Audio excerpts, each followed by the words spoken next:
En adición tenemos otro problema más que resolver en términos de semiologías. Y es el hecho que la palabra ecosistema viene siendo aplicado, y eso con las directivas del diccionario de la Real Academia, de que tanto vale para aplicarse a mirar la vida del hogar de las hormigas como la vida del hogar de la política.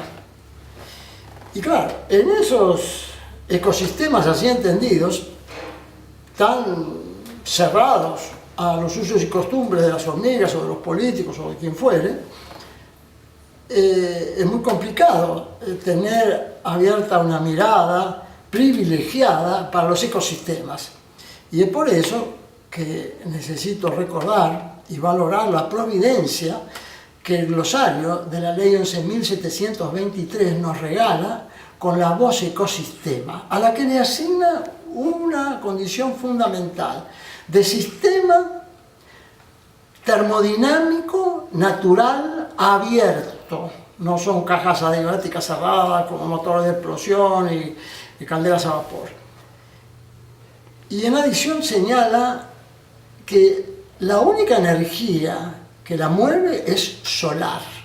Bueno, así entonces, esta voz ecosistema rescatada por el glosario de la Ley General del Ambiente Provincial, haciendo referencia a un sistema termodinámico, que no es el caso imaginar en legislaturas o en los hormigueros, sino referido concretamente a eso que señalan los artículos 2 y 6 de la Ley de Presupuestos Mínimos, apuntando a dinámicas de ecosistemas, o sea, ajustando la especificidad de esa voz a nuestras necesidades. Si sinceramente queremos mirar por ecosistemas que tengan que ver con nuestros problemas antes de que el hombre aparezca a tallar sus urgencias, vale entonces diferenciar semiologías, que ya no son las que cuentan, las que están en modas en los discursos políticos, sino estas precisas que redefinen la situación y que por su originalidad y especificidad tal vez sean más apropiadas para enfocar tanto los aspectos técnicos como los legales como los judiciales. Y entramando esos tres focos de la materia técnica, legal y judicial, acercar a las legislaturas esa trama particular que daría la reunión de los tres focos.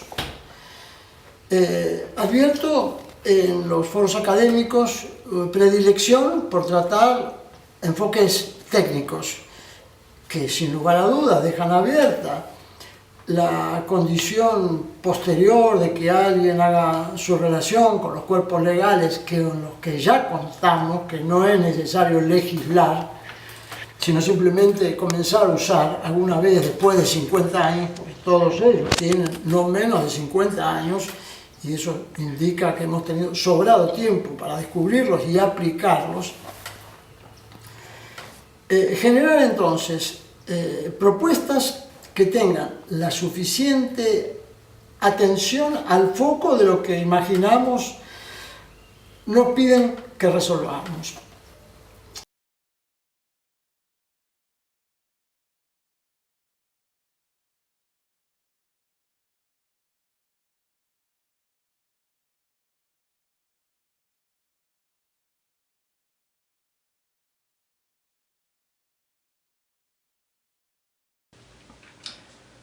La intención de este pequeño video es introducir al tema de las leyes particulares de ecología de sistemas termodinámicos en planicies extremas. Y como esas materias están comprometidas con nuestros códigos, con nuestras leyes, imagino la suerte de que esta imagen que vamos a ver nos facilitará enlazar todos esos compromisos técnicos y legales y al mismo tiempo enriquecer las relaciones que hay entre cursos de agua, humedales, riberas, las distintas líneas de ribera, de creciente máxima, de creciente media ordinaria, bueno, todo lo que a lo largo de 2000 años se vino bordando en materia de demarcación de riberas. Estas materias son necesarias que las consideremos, porque si solo hacemos foco en el tema técnico y nos olvidamos de la materia legal, después necesariamente vamos a tener que enfocar eso que dejamos olvidado. Y al mismo tiempo, estas reflexiones, que son de relativa complejidad, también van a ser invitación a comprender que esas dificultades que hoy estimamos entre el paradigma mecánico y el termodinámico, que todos quieren obviar para no complicarse la vida,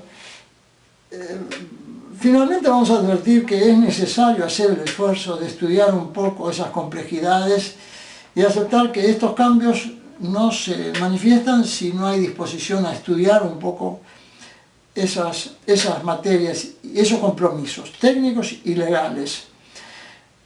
Los de base mecánica, que tienen que paulatinamente hacer su conversión a sistemas termodinámicos y a los enlaces de esa materia termodinámica que se expresa tanto a nivel de sol, como a nivel de suelo, como a nivel de agua. Esas interfaces entre el suelo y el agua son vitales para que las transferencias de la energía solar acopiada en los esteros y bañados que acompañan a todos los cursos de agua, grandes y pequeños, en planicies extremas, tengan, merced a costas blandas y bordes lábiles, la suerte de oficiar sus transferencias. Transferencias de energías convectivas, esto es, energías en donde las moléculas de la parte superior del curso de agua intercambian su energía con las de abajo, conformando ciclos verticales que a su vez tienen disposición a desplazarse en términos horizontales en función de un gradiente térmico de ligera menor temperatura.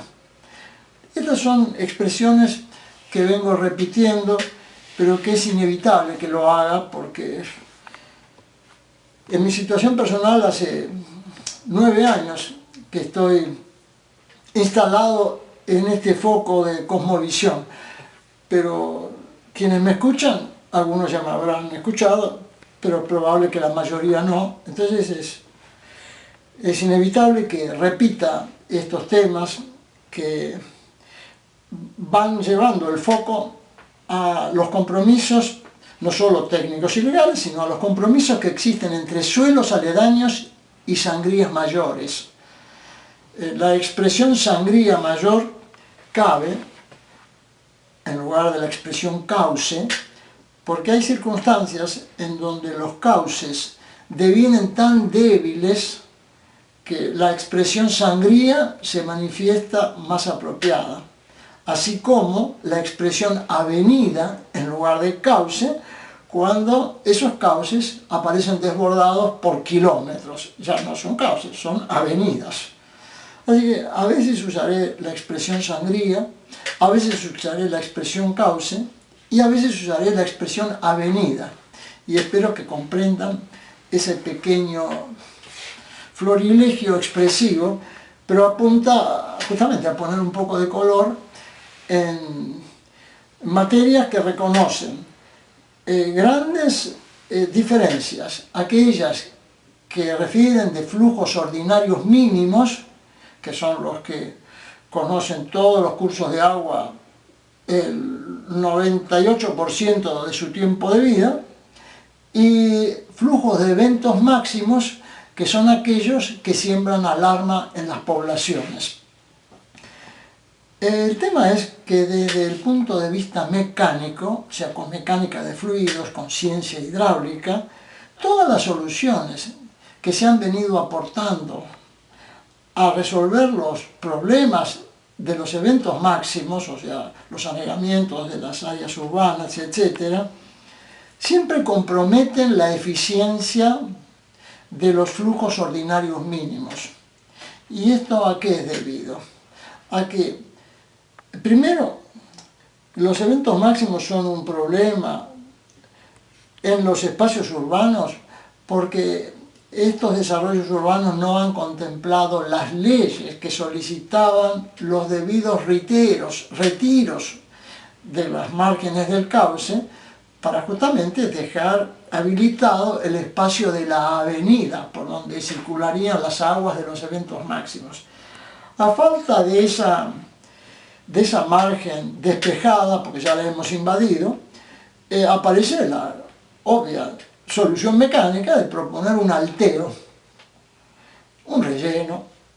¿Y eso qué es lo que tiene de inconveniente para los flujos ordinarios mínimos? El inconveniente es que al hacer un alteo y un relleno, esas márgenes, que normalmente en planicies extremas siempre conforman esteros o bañados, o sea, aguas someras que tienen una gran capacidad para acumular energía solar y luego, por costas blandas y bordes lábiles, transferir esas energías solares a las sangrías mayores, esas chiquititas que tienen 4 o 5 metros de ancho. Al hacer el alteo, interrumpimos la conexión de esas energías acumuladas en los esteros y bañados aledaños, en las márgenes del arroyo o del río. Y entonces el río queda sin esa energía. Y tenemos que aceptar que los cursos de agua en planicies extremas se mueven solo por energías solares. No reconocen el más mínimo aporte de energía gravitacional. Recuerdo que estoy hablando de flujos ordinarios mínimos, puesto que en eventos máximos la energía gravitacional sí tiene y hace acto de presencia.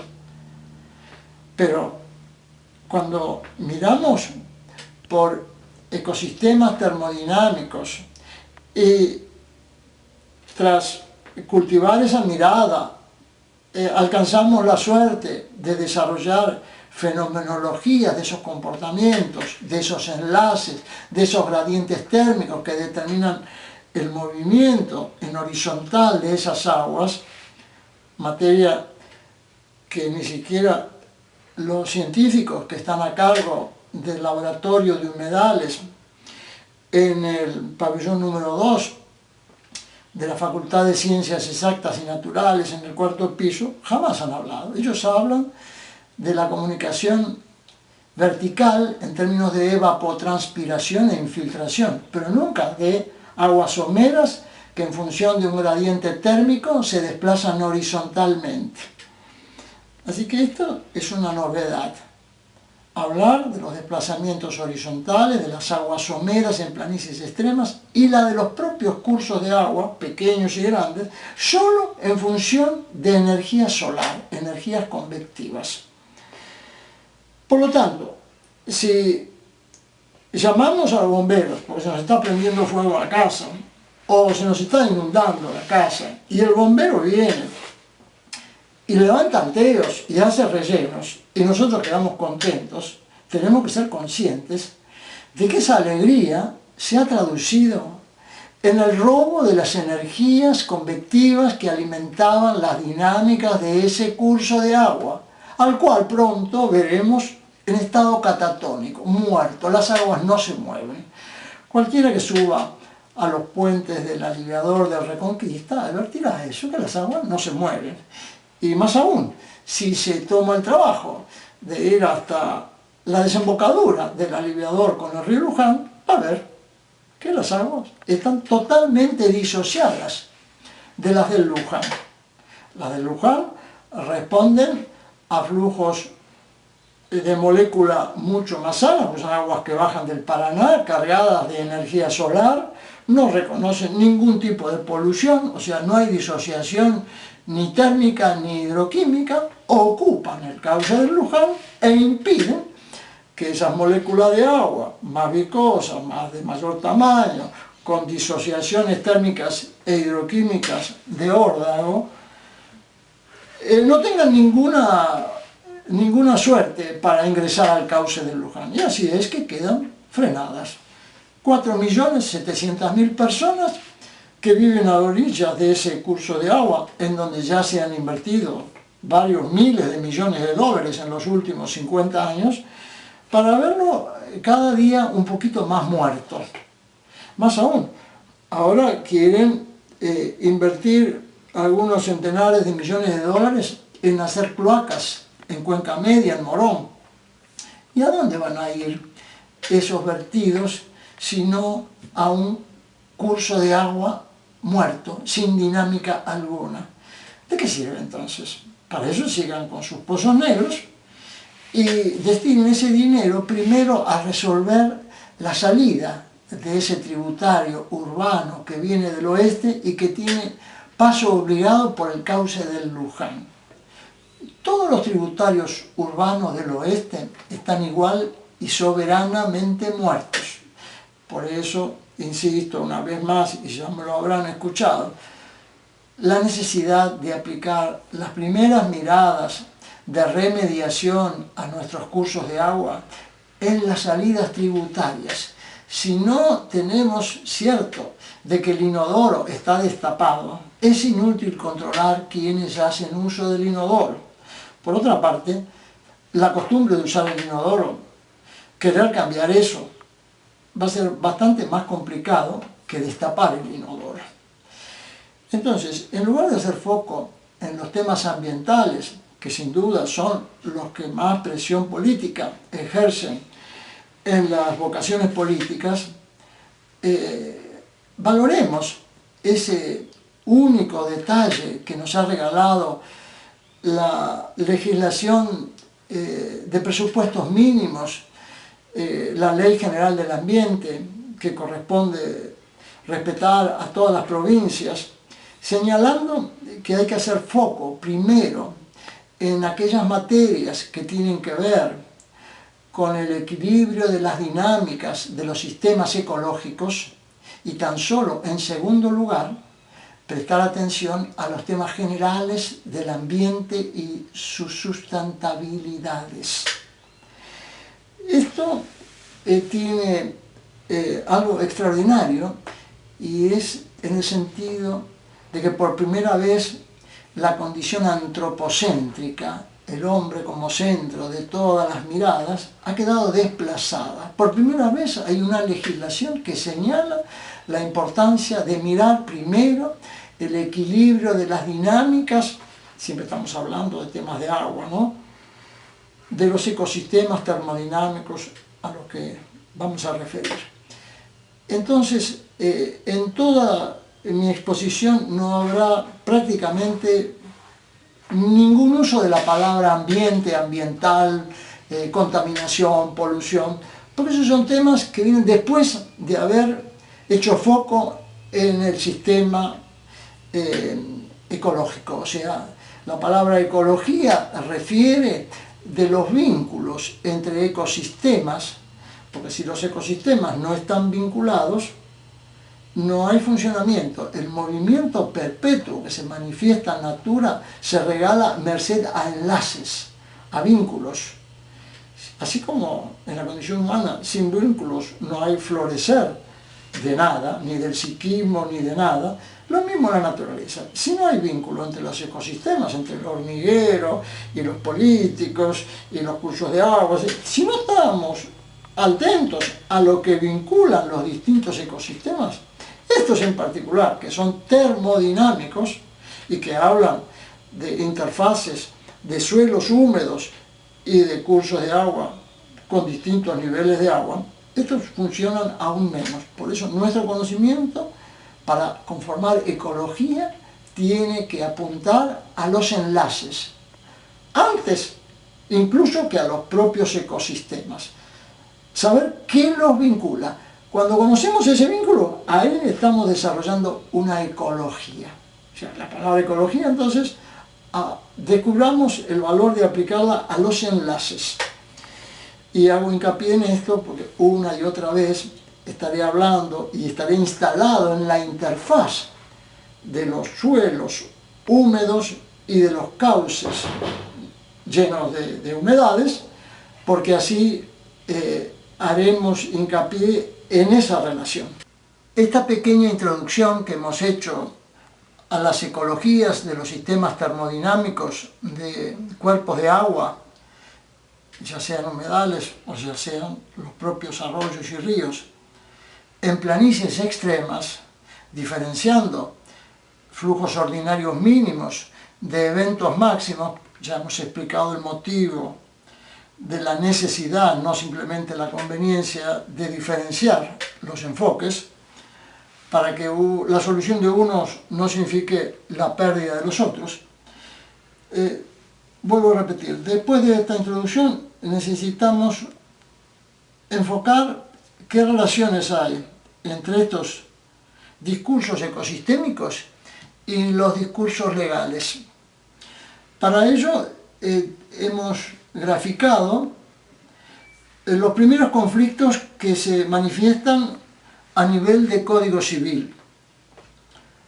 El Código Civil desarrollado por Vélez Sarsfield interpretaba una visión de las líneas de ribera fundadas en los maximum flumens, en los flujos máximos, en las más altas aguas en su estado normal. Y para ello tomaba en consideración el borde superior del cauce inferior. Aquí tenemos que hacer otra advertencia. Las planicies del Lacio, donde vivía este emperador romano, son muy distintas de las grandes planicies pampeanas. Entonces, ellos a lo mejor advertían un cauce con un borde superior.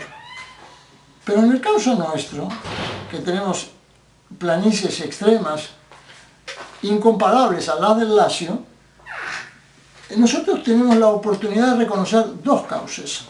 Un cauce inferior y un cauce mucho mayor, que suele ser 500 veces más ancho que el cauce inferior. Y en esas 500 veces está ligeramente más alto, a lo mejor está 50 centímetros más alto. De manera tal que referir al borde superior del cauce no genera los resguardos que nosotros necesitamos en nuestras planicies extremas.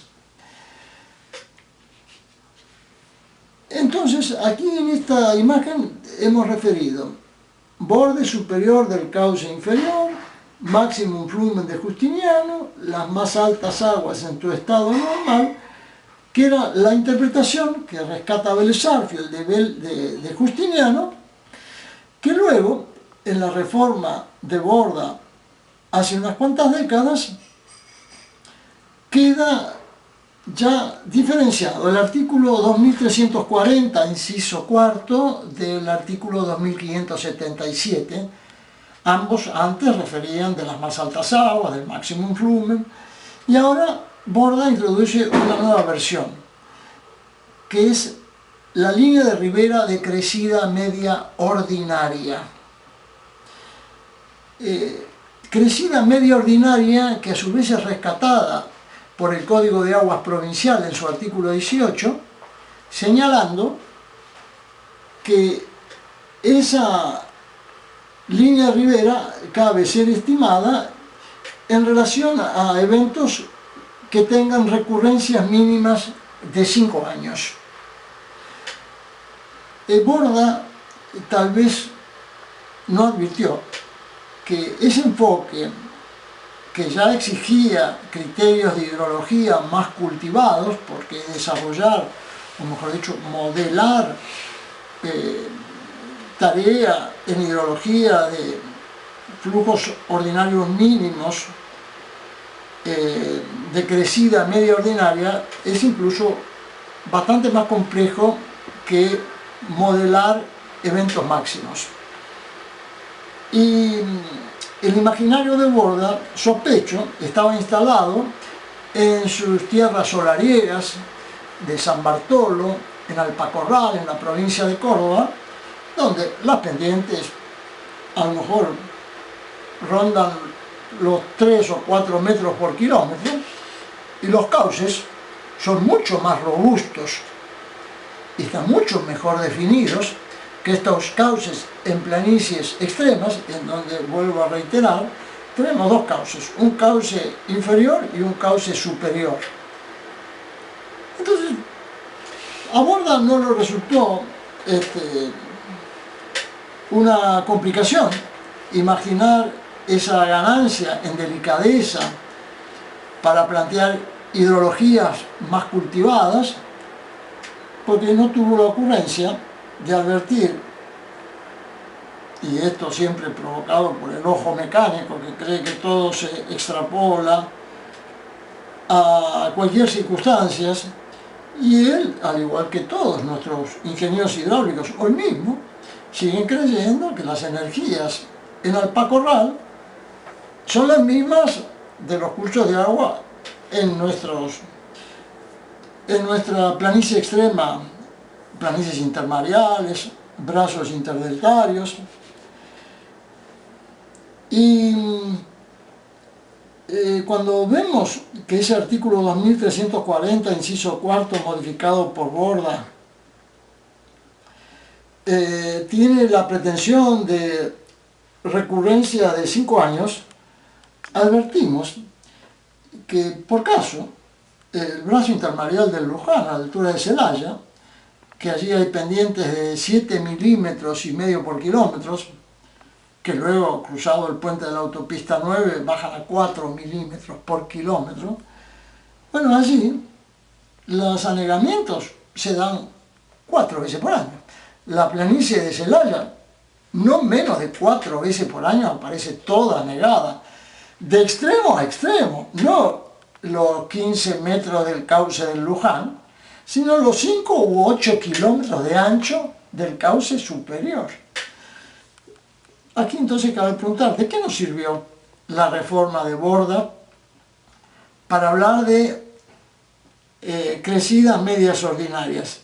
Y bueno, nos sirvió para complicar tanto la cosa que ahora resulta un interesante estímulo resolver esa complicación y ver que lo escrito es una nota a favor de criterios más complejos.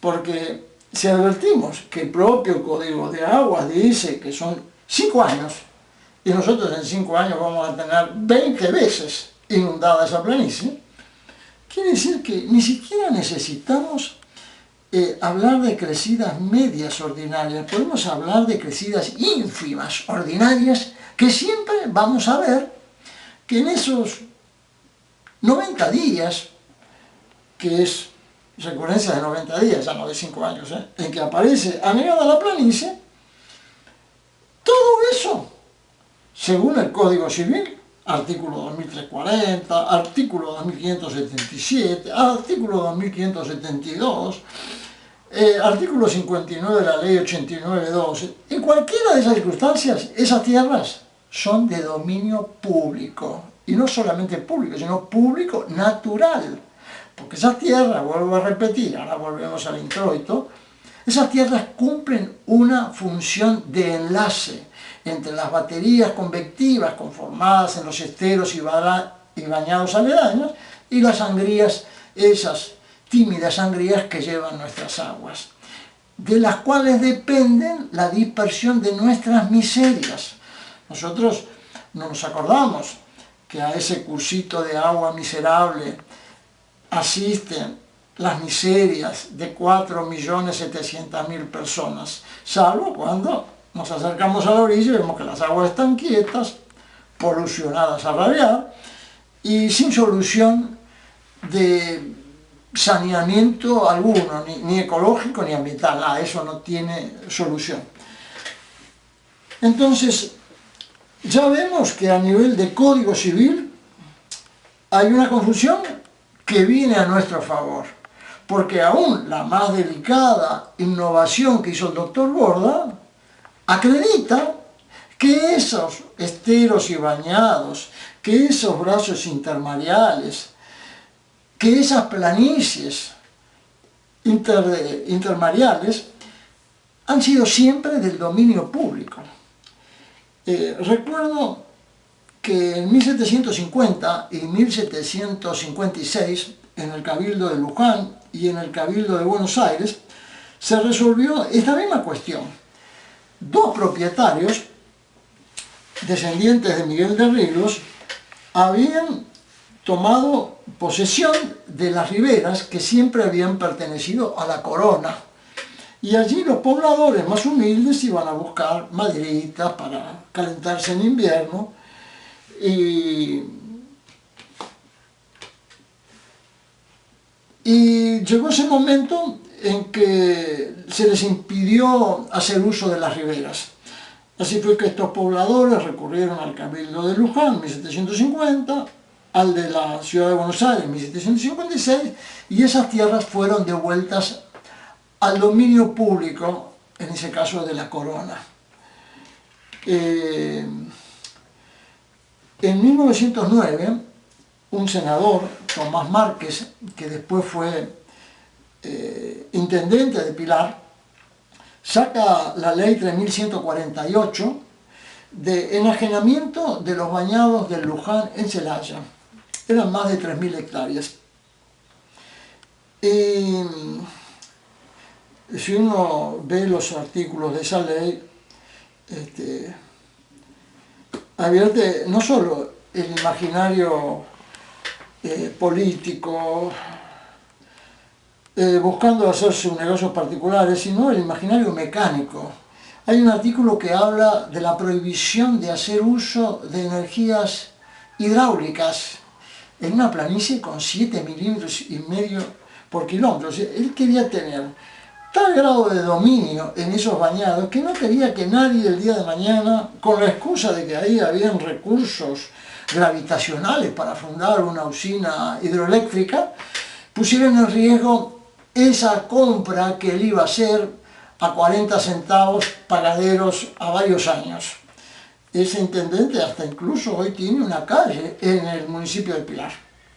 Bueno, no contento Tomás Márquez con esa ley de enajenamiento de tierras de dominio natural público, al año siguiente, en 1910, él impulsa la ley de desagües, no menos graciosa que la anterior. Y hoy es recordado porque en estos lugares es donde tenemos instalados las verdaderas aberraciones técnicas y legales, ecosistémicas. No hay lenguaje para moderar esas aberraciones.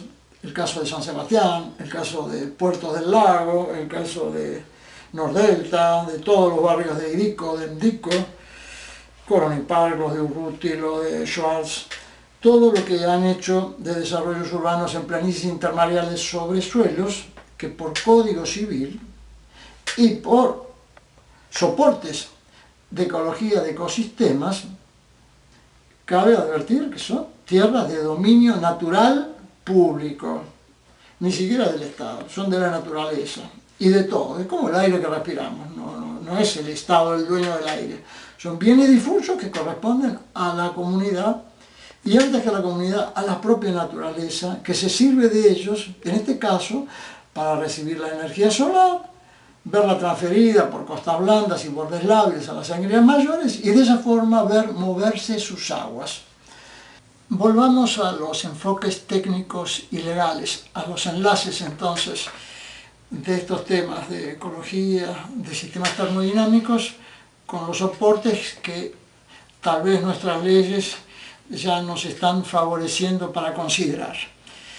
Borda hace hincapié en una delicadeza, fundando la necesidad de gestionar hidrologías con las correspondientes modelizaciones y no elige precisamente la más sencilla, porque hidrología de flujos medios ordinarios es bastante más complicada que la de flujos máximos, y lo advierte, tal vez por su memoria instalada en sus tierras solariegas, donde los cauces del río Cuarto se muestran robustos, que no es el caso de los cauces de las planicies extremas, y entonces vemos que ese discernimiento que él tal vez quiso hacer para moderar los dominios públicos y favorecer a lo mejor un poco a los privados, estimando que bastaban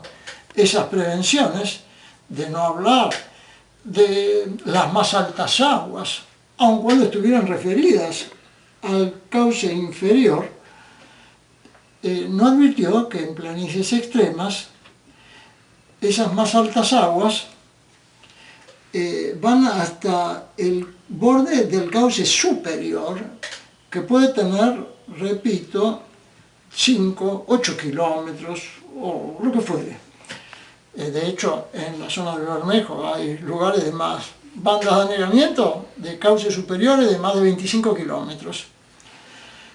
En este gráfico he incluido arriba, en la parte superior, dos perfiles.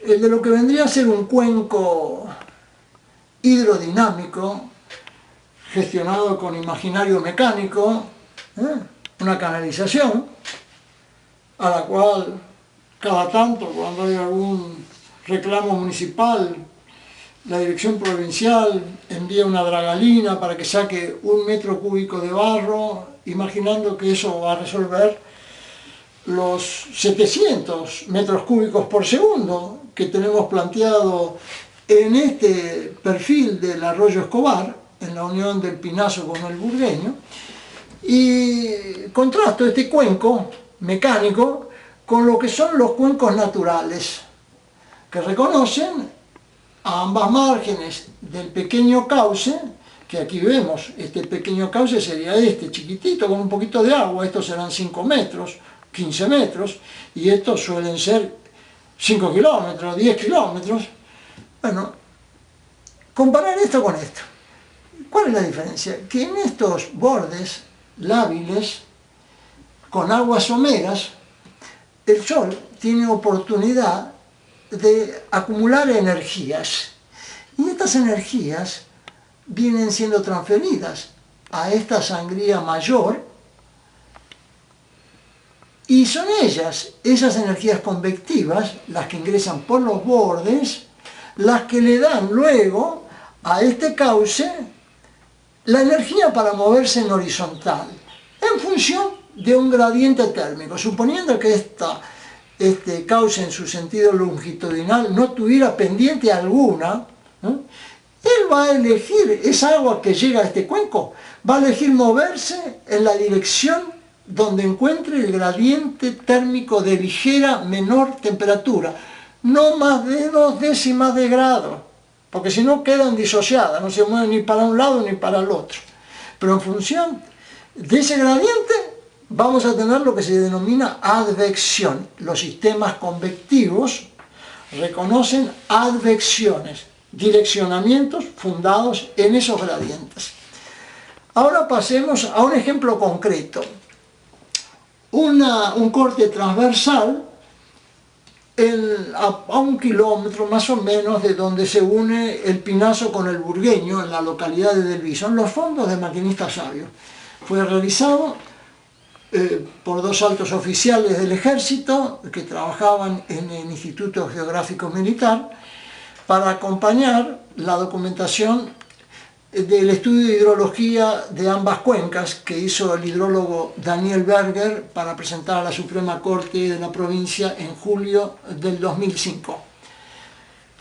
Este corte tiene una relación de 1 en 250 en altura y 1 en 2500 en el ancho, de manera de contrastar un poco lo que fue ese acopio de información. Porque si nosotros estiráramos esta información a una relación 1 en 1, aquí lo he planteado 1 en 2, o sea, todavía esto tendría que ser el doble de largo, no advertiríamos prácticamente ninguna diferencia. Con esto está archiprobado que esas costas blandas y bordes lábiles en estos sistemas naturales en planicies extremas son incontestables, indiscutibles. Aquí nadie puede imaginar de que hay un cauce superior, un borde del cauce superior, que tuviera alguna relevancia para fundar una línea de ribera que prevenga ocupaciones de suelos. Bueno, este sería el perfil entonces 1 en 2. Si lo tiramos a la relación 1 en 1, quedaría prácticamente una línea recta. Este dibujo surge de un lugar donde se ahogaron 2 jóvenes el día 31 de mayo del 85. Otros 2, pero un poco menores, de 8 y 9 años, se ahogaron 5 kilómetros aguas arriba. Y esta línea que está aquí es la línea del perfil del pelo de agua que alcanzó ese día el anegamiento al final de la calle Colibrí, en los fondos de Maquinista Sabio. De manera tal que el anegamiento aquí alcanzó, no sé, a superar los 2 kilómetros. Aquí hay un detalle chiquitito que muestra un cuernito. Este sería el punto más bajo. Acá estaría el cauce estaría aquí, chiquitito, chiquitito. 2,30 metros de ancho le calculan el cauce. Y este cuernito que hay acá es una limpieza de lecho que se hizo para calmar las iras de las poblaciones que se inundaban. Entonces el intendente llora un poco, le mandan de la provincia una dragalina, que le saca un poquito de barro y lo pone ahí al costado. Y ya con eso todos quedan ilusionados de que el problema por 10 años no va a tener más dificultad. Esos suelos sueltos son los que luego favorecen la floración de exóticas, que los ambientalistas llaman bosques nativos.